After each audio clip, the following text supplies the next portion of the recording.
திரு ரகு, விஜயகாந்த் போல திரு விஜய் தாக்கத்தை ஏற்படுத்துவார் அப்படின்னா அது ரெண்டு தரப்புக்குமான செய்தியாக இதுவரைக்கும் பேசுறாங்க. ஆனா திரு விஜயை காட்டி ஒருங்கிணைந்த அதிமுக இல்ல கூடுதல் பலம் பெறக்கூடிய என்டிஏ உருவாக்கணுங்கிற அந்த நோக்கம் மட்டும்தானா திரு தினகரனுக்கு இருக்கு? அதெல்லாம் இல்ல கார்த்திகேயன். குளத்துல கால் தடுக்கி விழுந்த ஒரு ஆளு குளிச்சுட்டு வரேன் சோப்பு கொடுங்கன்னு கேட்குற மாதிரி ஒரு மனநிலையில் அவர் இருக்கிறார். இவர் உங்களுடைய பேட்டியை பார்க்கும்போது அவர்கிட்ட அந்த பழைய ஒரு கெத்து இல்லை. அதாவது ஒரு 3 மாசத்துக்கு முன்னாடி அவர் அதிமுகவை கிரிட்டிசைஸ் பண்ணி எடப்பாடி பழனிசாமி அவர்களை கிரிட்டிசைஸ் பண்ணி பேசின போது அவருக்கு கிடைச்ச ட்ராக்ஷன் இப்ப இல்லைங்க. அது அவருக்கு தெரியும், அவர் மனசாட்சிக்கு தெரியும், அவருடைய கட்சியில் உள்ளவங்களுக்கு தெரியும். விஜய்க்கும் அதாவது தாவேக்காவுக்கும் திமுகவுக்கு தான் போட்டின்னு சொல்லிட்டு இருந்தாருங்க. திமுகவுக்கு அடுத்தபடியா தாவேக்கா வந்துடும், 3வது இடத்துக்கு போயிடும் 1 மாசத்துக்கு முன்னாடி சொல்லிட்டு இருந்த டிடிவி உங்க பேட்டியில ஏன் விஜயை பத்தி வேற மாதிரி பேசுறாரு அப்படின்னா, அல்லது விஜய் டாபிக் ஏன் கொண்டு வராருன்னா, நீங்க எடப்பாடி பழனிசாமியோட எப்படி இணக்கமா போவீங்கன்னு கேட்க முயற்சி செய்றீங்க. அதை தடுக்கிறதுக்காக டைவர்ட் பண்றதுக்காக இதை கொண்டு வராரு. அந்த அன்கம்ஃபர்டபிள் கொஸ்டினை நீங்க கேட்டக்கூடாது அப்படிங்கிறத திரும்ப திரும்ப அவர் ஒரு நோக்கமாவே பயன்படுத்தி இந்த விஜயை கொண்டு வராரு. இங்க சம்பந்தமே கிடையாது. லாஜிக்கலா பாத்தீங்கன்னா விஜய் அதிக பாதிப்பு ஏடிஎம்கேக்கு தான் ஏற்படுத்துவார். இந்த ஒரு சூழ்நிலையை பாருங்க. விஜய் கட்சியே ஆரம்பிக்கல, திமுக கூட்டணி பிளஸ் அதிமுக கூட்டணி தான் இப்ப இருக்குது. அப்ப ஏடிஎம்கேக்கு அட்வான்டேஜா இல்லையா சொல்லுங்க? ஆன்டி இன்கம்பன்சி, ஆன்டி திமுக வாக்கு. ஜீவா சொன்னார் ஆன்டி திமுக வாக்கு, அவருக்கு ரொம்ப இதுவா சொன்னாரு. நான் அவ்வளவு ஹார்ஷா சொல்ல மாட்டேன். ஏன்னா ஏடிஎம்கேவோட கம்யூனிஸ்ட் பலமுறை இருந்திருக்கு. 77ல கம்யூனிஸ்ட் மார்க்சிஸ்ட் ஏடிஎம்கேவோட வந்தது ஒரு டேர்னிங் பாயிண்ட். அதுக்கு முன்னாடி அவங்க டிஎம்கேவோட கூட்டணியில் இருந்தாங்க, 80ல இருந்தாங்க, 2011ல இருந்தாங்க. சிபிஎம் ஏடிஎம்கேவோட போறதுல நான் பிரச்சனை இல்ல. நான் என்ன சொல்றேன், நீங்க அந்த திமுக ஐடியாலஜிக்கலா ஓட்டு போடுவாங்க, திமுக கம்யூனிஸ்டுக்கு ஓட்டு போட மாட்டாங்க, எம்ஜிஆருக்கு போடுவாங்க. அப்படி நம்ம அவங்கள ஒரு பிராண்ட் பண்ண முடியாதுன்ற. இப்ப ஏடிஎம்கே ஓட்டு போட்டவங்களே நம்ம குறைவா பார்க்க முடியாது. அவங்களுக்கு ஒரு ரீசன் இருந்திருக்குல்ல. 30 வருஷம் ஜெயிச்ச கட்சிக்கு ஏதோ ஒரு காரணத்துக்காக ஓட்டு போட்டிருக்காங்க. திமுக கம்யூனிஸ்ட் ஓட்டு போட்டாதான் அவங்க கொள்கை பிடிப்புள்ளவங்கன்னு அர்த்தம் கிடையாதுல்ல. மக்கள் ஜனநாயகத்துல அதை நம்ம மதிச்சாகணும்ல. ஏன் ஓட்டு போடுறாங்க? அந்த கம்யூனிஸ்ட் ஐடியாலஜியில் உள்ள பசங்க கம்யூனிஸ்ட் பல முறை ஏடிஎம்கே கூட்டணி இருக்காங்கன்ற. ஏடிஎம்கேவோட போலாம், விஜய்க்கு சொன்னேன் நான். இல்ல, அவங்க எம்ஜிஆருக்கு ஓட்டு போடுவாங்க, திமுக கம்யூனிஸ்ட் ஓட்டு போட மாட்டாங்கன்னு சேர்த்து சொன்னதுக்கு நான் சொல்றேன். இல்ல, திமுகவுக்கும் இடதுசாரிகளுக்கும் அவர்கள் ஒருபோதும் வாக்களித்தவே இருக்க மாட்டாங்க. அவங்க தான் திரு விஜய் பக்கம். விஜயோட கம்யூனிஸ்ட் கூட்டணி வைக்க மாட்டாங்கன்னு சொல்ல முடியாது.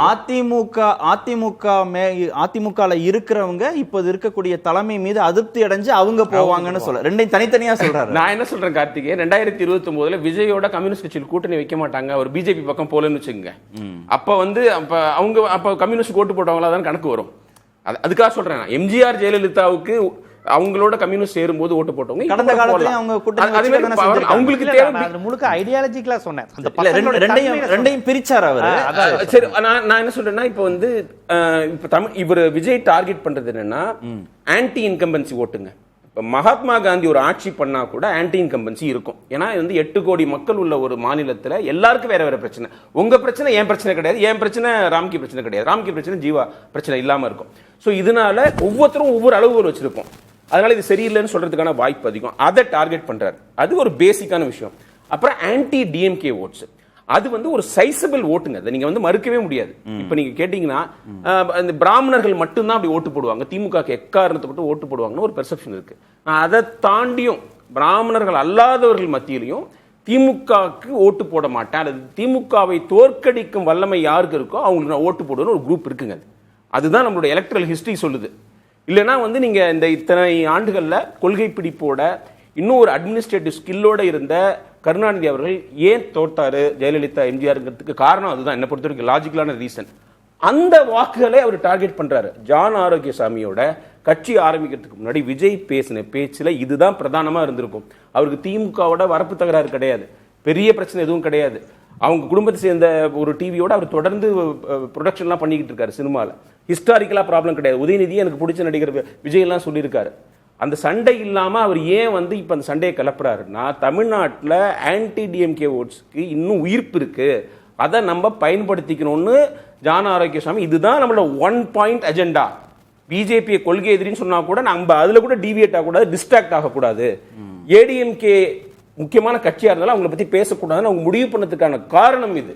சோ ரெண்டு ஆயிடுச்சு. டிஎம்கே ஓட்டு வந்து ஏடிஎம்கே பக்கம் போகாம நம்ம பக்கம் நகர்ந்துரும். நம்ம ஆமா, ஏடிஎம்கேவோட பிரெட் அண்ட் பட்டருங்க அது ஆன்டி டிஎம்கே ஓட்ஸ். அந்த கட்சி வந்ததே வந்து திமுக எதிர்த்து, கருணாநிதி அவர்களை எதிர்த்து வந்த கட்சி அது.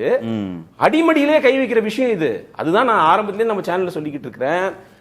ஏடிஎம்கே வந்து அப்பவே ரியாக்ட் பண்ணிருக்கணும். திமுக மட்டும் விஜய் டார்கெட் பண்ணும்போது திமுகவை டார்கெட் பண்ணதா நாங்க இருக்கமே. எங்க கட்சி தோன்றினதுக்கு காரணமே திமுக எதிர்ப்பு தானே. ஏடிஎம்கேவோட டிஎன்ஏவே அதானே. டிஎன்ஏ அப்படி இருக்கும்போது நீங்க யார் அதை சொல்றதுக்கு? உங்களோட எங்களுக்கு ஸ்ட்ராங்கான காரணம் உண்மையா இருக்குல்ல. எம்ஜிஆருக்கு வந்து தேவை, அவர் 71 எலெக்ஷன் அவ்வளவு கஷ்டப்பட்டு உழைச்சு அவருக்கான இது கிடைக்கல, அவருக்கான அந்த பலன் கிடைக்கல. ஜெயலலிதா வந்து ஒரு பெண்ணா இருந்து அதை வந்து திமுகவை எதிர்த்தாங்க, அவங்க வந்து இன்சல்ட் செய்யப்பட்டாங்க. அதனால அவங்களுக்கு ஒரு காரணம் இருக்கு. உங்களுக்கு என்ன காரணம் இருக்குன்னு ஏடிஎம்கே கேட்டிருக்கணும்ல, கேட்காம இருந்த தப்பு. இப்ப ரெண்டாவது அதிகம் எடுத்துக்கிறாங்க. மூணாவது இன்னொரு பெரிய டார்கெட் பண்றது ஏடிஎம்கே வாக்குகளை. நம்ம எல்லாருக்கும் தெரியும் திமுக அளவுக்கு ஏடிஎம்கே உள்ளவங்க கொள்கை பற்றுலாம் பெருசா கிடையாது. அவங்களுக்கு டிஎம்கே பிடிக்காது. அப்படி வளர்த்து, அதாவது எம்ஜிஆர் ஜெயலலிதாவும் அப்படிதான் அவங்கள இது பண்ணிருக்காங்க, பழக்கப்படுத்திருக்காங்க. இந்த இப்ப சொல்ற தீய சக்தின்னு அவர் எடுத்திருக்காருல்ல, அது அவங்க கொடுத்தது தானே. அவங்க பிளே புக்ல இவர் எடுத்து பயன்படுத்துறாரு. சோ அவர் ஏடிஎம்கே தொண்டர்களுக்கு ஆரம்பத்தில் அந்த கட்சியை பத்தி பேசாம இருந்ததுக்கு காரணம், நான் திமுகவை உங்க கட்சியை விட தீவிரமா எதிர்க்கிறேன். உங்க கட்சி இதுல வந்து கொஞ்சம் சோடை போயிடுச்சு, தொடர்ந்து தோத்துக்கிட்டு இருக்கு, வசீகர தலைமை இல்லை, நான் என்கிட்ட அது இருக்குது, அதனால நீங்களும் எங்க பக்கம் வாங்கன்னு சொல்லி தான் அவர் இப்ப சமீபத்தில் தான் அவர் பேச ஆரம்பிச்சார். அதுக்கு முன்னாடி ஏடிஎம்கே பத்தி பேசல, நம்ம எல்லாம் பேசணும்னு சொன்னோம். விஜயகாந்த் கரெக்டா செஞ்சார். இல்ல இப்ப பேச தொடங்கி இருக்காங்கல்ல, எஃபெக்டிவா பேசல. தலைவர்கள் ஊழல் கட்சின்னு சொல்லி வச்சிருக்காரு, அடிமையா அவங்கள்ட்ட வேலை போயிட்டாங்கன்னு சொல்றாரு தவிர இன்னும் தீவிரமா பேசல. ஆனா விஜயகாந்த் என்ன பண்ணாருன்னா, இரு பெரும் தலைவர்கள் இருக்கும்போது நியாயமா ரெண்டு பேருமே கிரிட்டிசைஸ் பண்ணாரு. அதனால இரண்டு கட்சிகளும் விஜயகாந்த் கிட்ட கொஞ்சம் வாக்குகள் எழுந்து, ஆனா சைசபிளா ஒரு பெரிய டிஃபரன்ஸ் ஏற்படுத்துற மாதிரி இழக்கல. ஆனா விஜய்க்கு வந்து இந்த மூணு விஷயங்கள் இருக்குது: anti DMK, anti incumbency plus traditional ADMK votes. Vijayakanth வந்து திமுக அதிமுக ரெண்டையுமே எதிர்த்தாரு. ஆனா திரு விஜய் திமுகவை மட்டும் எதிர்த்தாரு. அது அவருக்கு அரசியல்ல பலன் கொடுக்கும் நினைக்கிறாரு. இப்ப பிஜேபி பத்தி ஏன் பேசலன்னு நான் இப்ப அப்சர்வர்ஸ் எல்லாம் கேட்கிறோம். பேசணும், இந்தியாவில பிஜேபி எதிர்த்து அரசியல் பண்ணாம யாருமே இருக்க முடியாதுன்னு கேட்கிறோம். ஆனா அவர் வந்து அதுல கூட வந்து டிஸ்ட்ராக்ட் ஆகக்கூடாதுன்னு நினைக்கிறார். பிஜேபியோட பி டீம்னு ஒரு முத்திரை குத்தப்பட்டா கூட, அந்த டேஞ்சர் இருந்தா கூட அவர் பேசாம இருக்காரு. அதுக்கு காரணம் இந்த ஆயுதம் போது, இது ரொம்ப கூர்மையான ஆயுதம், எலக்ட்ரலி நிறைய பலன் கொடுக்கும் அப்படின்னு அவங்க ஒரு ஸ்ட்ராட்டஜி வச்சு அவங்க இயங்குறாங்க. விஜயகாந்தை விட விஜய் வந்து ஏடிஎம்கேக்கு பெரிய பாதிப்பு ஏற்படுத்தி. சாமிநாதன், நான் வர்றேன். திரு ராம்கி, திமுக அதிமுகவுக்கு மாற்றுன்னு சொல்லி விஜயகாந்த் களத்துக்கு வரும்போது ஒரு குறிப்பிட்ட கட்சியை மட்டும் பெருசா அவர் வந்து பாதிப்புக்கு உள்ளாக்கிடல. திமுகவையோ அதிமுகவையோ.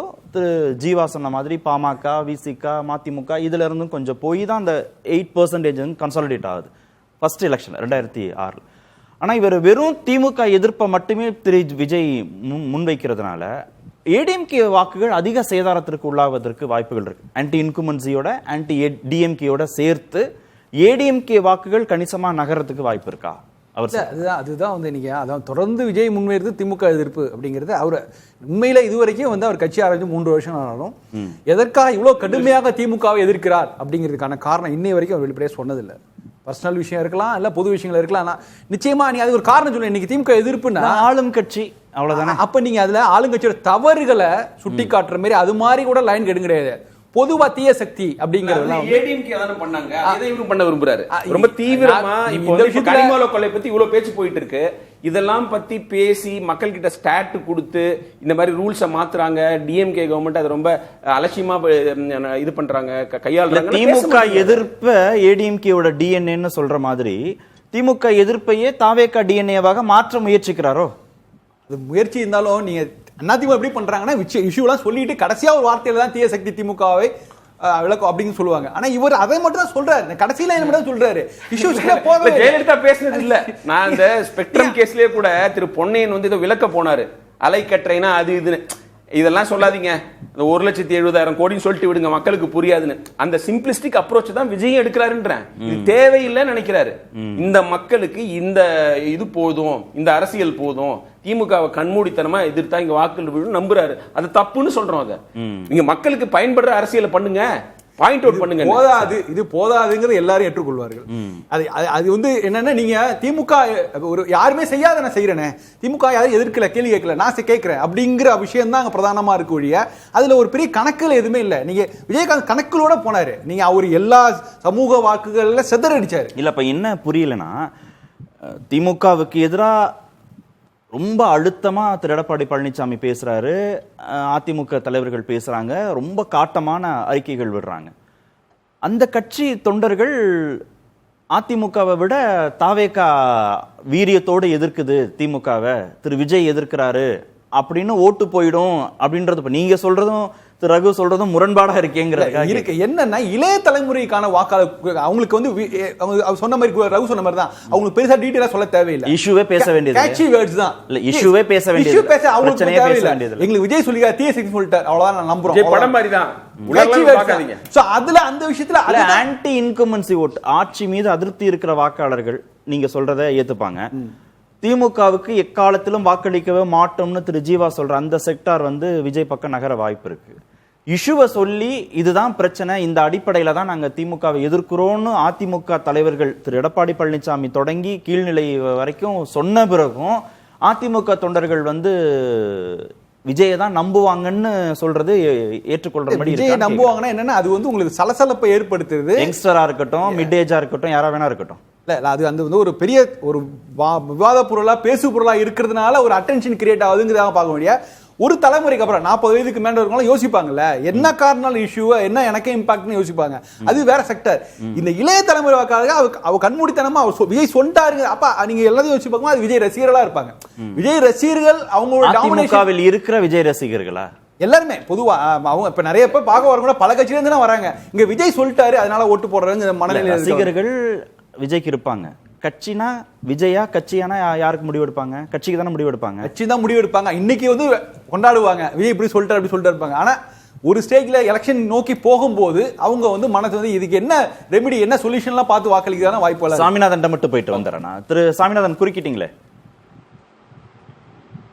இல்ல சார், அந்த இடதுசாரிகள் பத்தி பேச்சு வந்துச்சு 2029 அப்படின்னா. 2014 பாஜக கூட்டணியில இருந்தாரு விஜயகாந்த் அவர்கள். 2016 மக்கள் நல கூட்டணிக்கு அவர் தானே முதல்வர் வேட்பாளரா இருந்தார். அவரை ஏற்றுக்கொண்டார்களே. அப்ப விஜய் அவர்களோடு காலப்போக்கில் என்ன மாற்றங்கள் நடந்தாலும் அதுவும் ஏற்றுக்கொள்ளக்கூடிய ஒன்றாக இருக்கும். ஏற்றுக்கொண்டார்களேனா இன்னொரு மிக முக்கியமா சார், ஏற்றுக்கொண்டார்களேனா இல்ல விஜயகாந்த் இல்ல 2014 பாஜக அணியில் இடம்பெற்றிருந்தாரு. 2016 மக்கள் நல கூட்டணிக்கு முதல்வர் வேட்பாளராக போனார்.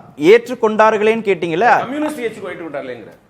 கம்யூனிஸ்ட் கட்சியை கேக்குறீங்களா? சரி, கம்யூனிஸ்ட் மக்கள் நல கூட்டணி, சரி சரி. 2021 அப்படிப்பட்ட தினகரன் 2016 தானே, அது 16 தான் சொல்றாரு. 14 அவர் வந்து என்டிஏல இருந்தாரு. அதனால பிஜேபியோட போன விஜயகாந்தே எடுத்துக்கிட்டாங்களே. பிஜேபி போகாம விஜய் இருந்தாருன்னா 29 கூட வரலாம்ல தோழர்கள். ஏதோ ஒரு இடதுசாரிகளே வெளியில நிக்கிறாரு, இவர் போகாம வெளியில நிக்கிறாரு. ஆமா, இல்ல அவங்க போகாம வெளியில நிக்கிறாரு விஜய். அதனால அந்த கொள்கைக்காக இடதுசாரி கொள்கை, திமுக கொள்கை, அந்த கொள்கை பிடிப்போட விஜய்க்கு ஓட்டு போட மாட்டாங்க அப்படிங்கிற லாஜிக் அதுல எடுபடாதுங்கிற. ஒரு கம்யூனிஸ்ட் கட்சிகளே விஜயகாந்த் அவர்களே ஏற்றுக்கொண்டு முதல்வராக நிறுத்திய பொழுது நீங்க இன்னொன்று மிக முக்கியமா சார், இந்த திமுகவை பாதிக்குமா அதிமுகவை பாதிக்குமா ஒரே ஒரு நிமிஷம் மட்டும் எடுத்துக்கிறேன் சார். 2016 விஜயகாந்த் முதல்வர் வேட்பாளராக முன்னிறுத்தப்பட்ட போது அங்க ஒரு கன்ஸ்ட்ரக்டிவான சேஞ்ச் நடந்துச்சா? அந்த கூட்டணிக்குள்ள நடந்துச்சா? மக்கள் நல கூட்டணிக்குள்ள நடந்துச்சா? பலன் கொடுத்துச்சா? இல்ல ஓட் சேஞ்ச் அது நடக்கல. இல்ல அது நடக்கல, அது பலனும் தரல. பட் நீங்க இன்னைக்கு வந்து விஜய் என்பவர் அன்னைக்கு விஜயகாந்த் அவர்களுடைய பலவீனமான காலகட்டத்தில் இவர்கள் அவரை முதல்வர் வேட்பாளராக இருக்கிறாங்க. கிட்டத்தட்ட 2011 பலம் வாய்ந்தவராக இருந்தார் விஜயகாந்த் அவர்கள். அன்றைக்கு அதிமுக பயன்படுத்தி கொண்டது. 2014 காலகட்டத்திலிருந்து அவர் பலவீனம் அடைகிற சூழல்ல, நீங்க பலவீனமாக தேமுதிக மாறி இருக்கிற சூழல்ல முதல்வர் வேட்பாளராக முன்னிலைப்படுத்துறாங்க. 2014 விஜயகாந்துக்கான அளவுகோல் இல்ல. 2014 நாடாளுமன்ற தேர்தல்ங்கிறது விஜயகாந்தை முன்னிலைப்படுத்தி நடத்தப்பட்ட தேர்தல் அல்ல. அது மோடியா லேடியான்னு நடத்தப்பட்ட 2011 இந்த மக்கள் நல கூட்டணி எஃபெக்ட் இருந்திருக்கலாம். அவர் எதிர்க்கட்சி தலைவராகிறார் 2011ங்கிற அந்த சாம் இருக்கு, அந்த ஃபேம் இருக்குன்னு நம்புனாங்க. அந்த அடிப்படையில தான் எல்லாரும் ஒண்ணு சேர்ந்தாங்க. 2014ங்கிறது விஜயகாந்துக்கான அளவுகோல் கிடையாதுல்ல. ஆமா, அளவுகோல் இல்ல, ஒரு 5 சீட்டு தான் அவரே போட்டிக்கிட்டார் அந்த தேர்தல். ஆமா, ஆமா. ஆனா 2016 அது ஒரு தோல்வி பாடலா தான் முடியுது. Okay. பட் இப்ப இங்க திமுக ஓட்டை அவர் பாதிக்கிறாரா, அதிமுக ஓட்டை பாதிக்கிறாருன்னா அதிமுகவுக்கு வர வேண்டிய அரசுக்கு எதிரான மனநிலை கொண்ட ஓட்டை கடுமையாக பாதிக்கிறார் விஜய் அவர்கள். அதே நேரத்துல திமுகவிடம் ஏற்கனவே அதிமுக நிறைய ஓட்டு இழந்துட்டாங்க. அது பெண்கள் ஓட்டு ரொம்ப குறிப்பா. அது மட்டும் ஒரு 30 செகண்ட் மட்டும் எடுத்துக்கிறேன் சார். 2001 அதிமுக ஜெயிக்கிறப்ப 50.09% ஓட்டு எடுத்தாங்க. 2001 அதிமுக வெற்றி என்பது 50% தாண்டின வெற்றி. 2011 விஜயகாந்த கூட்டணிக்குள்ள சேர்க்கிறாங்க, 51.93% எடுத்து ஜெயிக்கிறாங்க. 2016 விஜய் ஜெயலலிதா அவர்கள் தனித்து தேர்தலை சந்திக்கும் போது 40.88% எடுக்கிறாங்க. ஆனா 2021 கிட்டத்தட்ட என்டிஏ அலைன்ஸ் இருக்கக்கூடிய என்டிஏ அலைன்ஸ் கூட்டணியோடவே அதிமுக எடுத்த ஓட்டு அதை விட குறைவு 39.71%. ஜெயலலிதா அவருடைய காலத்துல மிக்சி கிரைண்டர் மின்விசிறின் பல்வேறு வகையான ஸ்கீம்களுடைய வழியா பெண்கள் ஓட்டு எல்லாம் அதிமுக கிடைத்தது. அந்த பெண்கள் ஓட்டு எல்லாம் இப்ப திமுகவுக்கே ஸ்கிப்ட் ஆயிருக்கு. கிட்டத்தட்ட நீங்க வந்து மகளிர் உரிமை தொகை அது இதுன்னு நிறைய திட்டங்கள் வழியா, விடியல் பயணம் வழியா பெண்கள் ஓட்டு அதிமுக திமுகவிடமே இழந்திருக்கு. அந்த இழந்த ஓட்டை தான் இப்ப விஜய் எடுப்பார். அப்படி எடுத்தாலும் அவர் கிட்டத்தட்ட அதிமுகவையும் பாதிக்கும், திமுகவையும் பாதிக்கும். விஜயகாந்த் ஒரு கன்சிஸ்டன்சியும் இருந்துச்சு, 8, 10, 7 அப்படின்னு கன்சிஸ்டன்சியும் இருந்துச்சு. அதனாலையும் கூட்டணி வைக்கிறதுக்கு கட்சிகள் முன் வந்தாங்க.